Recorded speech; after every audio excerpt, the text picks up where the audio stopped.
ఎన్నికల ఫలితాల అంచనాలను ఆయా సంస్థ పోస్ట్ పోస్ట్ సర్వే ద్వారా ఈ రోజు మీ ముందుకొస్తా ఉంది. ఆయా పోస్ట్ పోల్ 2024 ప్రెసిడెంట్ పదవికి వచ్చినటువంటి మీడియా మిత్రులందరికీ హృదయపూర్వకంగా స్వాగతం చెబుతూ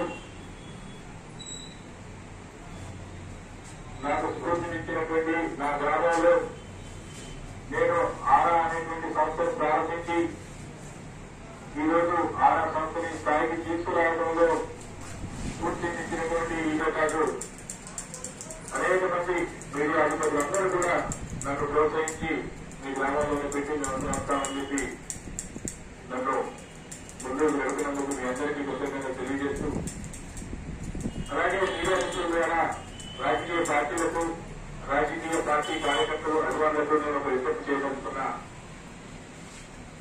మిత్రులారా, ఎన్నికలు పూర్తయి కూడా 20 రోజులు కావస్తా ఉంది.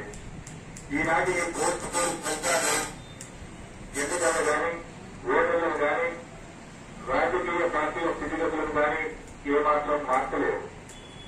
ఇవి కేవలం మాలాంటి సంస్థల యొక్క తెలివిని నిరూపించుకోవడానికి మాత్రమే ఎన్నికల ఫలితాలకి 3-4 రోజుల ముందు ఇవ్వడం జరుగుతుంది. కేవలం ఈ ఫలితాన్ని చూసి ఇష్టం లేని వారు ఓపిక పట్టలేక సోషల్ మీడియాలో అనేక రకాల పోస్టులు పెట్టడం, లేనిపోని ఘర్షణలకు దారితీయడం అనేక సంవత్సరాలు చూస్తూ ఉన్నాం. ఏమాత్రం ఓటర్ల మీద కానీ రాజకీయ పార్టీ స్థితిగతుల మీద కానీ ప్రభావం చూపినటువంటి ఈ పోస్ట్ పోల్ ఫలితాల మీద మీరు ఆ విధంగా ప్రతిస్పందించడం ఎవరికి ప్రాధాన్యత శాతమైతే నా విన్నపం. ఈ 3 రోజులు మీరు ఓటర్లు పెట్టి ఈ సర్వే సంస్థలు చెప్పినటువంటి ఫలితాలు మీరు 4వ తేదీ వస్తున్నాయా లేదా చూస్తే 4వ తేదీ బాగా పడుతుంది. ఆ తర్వాత 5 సంవత్సరాల పాటు విమర్శించవచ్చు. ఈ 3 రోజులు విమర్శించడానికి 4వ తేదీ ఫలితాలు ఎదురైతే ఆ విమర్శించడం కూడా ఈ గౌరవాన్ని కూడా అంత మంచిది కాదు. కాబట్టి రాజకీయ పార్టీల ప్రతినిధులు రాజకీయ పార్టీల అధికారులందరూ కూడా ఈ విషయం అర్థం చేసుకుంటారని, ఈ 3 రోజుల పాటు మీ పరిమితిని చూపిస్తారని, ఆ తర్వాత ఈ ఫలితాల విధంగా 5 సంవత్సరాల పాటు విమర్శించేటువంటి హక్కులు మీరు పొందుతారని ఆశిస్తూ ముందుగా తెలంగాణ నుండి నేను ఫలితాలను ప్రకటించగలుగుతున్నాను. మనందరూ తెలుసు, కేవలం 6 నెలల క్రితమే తెలంగాణలో అసెంబ్లీ ఎన్నికలు పూర్తయింది.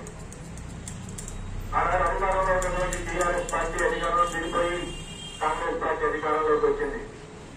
అసెంబ్లీ ఎన్నికల ఫలితాలలో 1, 2, 3, 4 స్థానాల్లో ఉన్నటువంటి పార్టీలు, అనగా సీట్ల సంఖ్యలో 1వ స్థానంలో ఉన్నటువంటి కాంగ్రెస్ పార్టీ, 2వ స్థానంలో ఉన్నటువంటి బీఆర్ఎస్ పార్టీ, 3వ స్థానంలో ఉన్నటువంటి భారతీయ జనతా పార్టీ, 4వ స్థానంలో ఉన్నటువంటి ఎంఐఎం పార్టీ.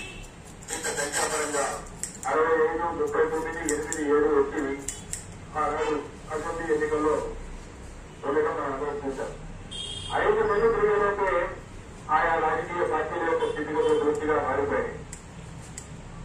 1వ స్థానంలో ఉన్నటువంటి కాంగ్రెస్ పార్టీ నేడు 2వ స్థానానికి వచ్చింది పార్లమెంట్ ఎన్నికల్లో. ఆనాడు 2వ స్థానంలో ఉన్నటువంటి టీఆర్ఎస్ బీఆర్ఎస్ ఈ రోజు చిత్తూరు స్థానానికి వచ్చింది, అనగా 4వ స్థానానికి.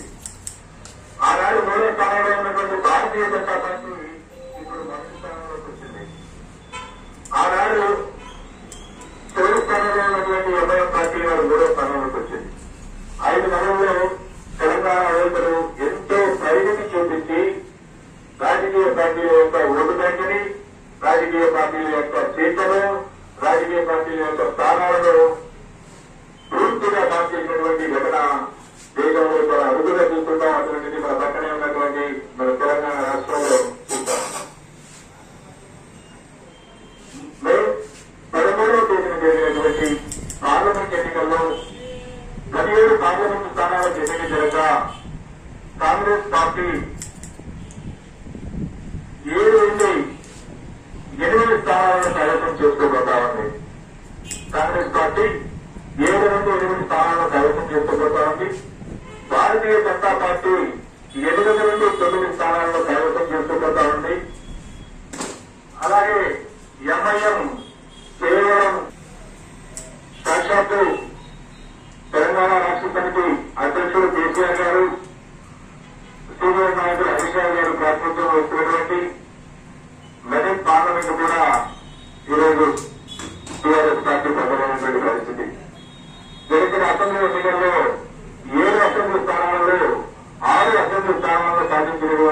టీఆర్ఎస్ పార్టీ 2 లక్షల పైసలకు మెజారిటీ 7 స్థానాల్లో సాధించే పరిస్థితి, 2వ స్థానంలో కూడా ఉండే పరిస్థితి కనబడట్లా. సో ఈ విధంగా భారతీయ జనతా పార్టీ ఆదిలాబాద్, నిజామాబాద్, కరీంనగర్, జహీరాబాద్, మెదక్, మల్కాజ్గిరి, చేవెళ్ల, సికింద్రాబాద్ 8 స్థానాలను సునాయాసంగా కైవసం చేసుకుంటూ మెహబూబ్ నగర్లో గట్టి పోటీ ఉన్నప్పటికీ స్వల్ప ఆధిక్యతతో శ్రీమతి బీజే అరుణ గారు అక్కడ విజయం సాధించే అవకాశాలున్నాయి. అలాగే కాంగ్రెస్ పార్టీ మిగతా నియోజకవర్గాల్లో కాంగ్రెస్ పార్టీ విజయం సాధించేటువంటి అవకాశం ఉన్నది. ఎంఐఎం హైదరాబాద్ పార్లమెంట్ నుండి విజయం సాధించే అవకాశం ఉన్నది. భారత రాష్ట్ర సమితి దాదాపు అన్ని నియోజకవర్గాల్లో 3వ స్థానంలో ఉన్నటువంటి పరిస్థితి.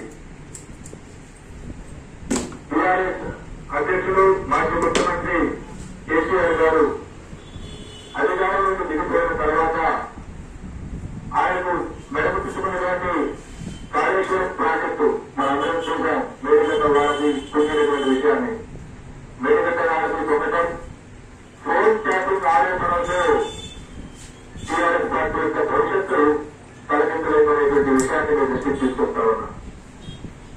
ముఖ్యంగా ఫోన్ ట్యాపింగ్ కేసీఆర్ గారు ఎంతో గొప్పగా చెప్పుకున్నటువంటి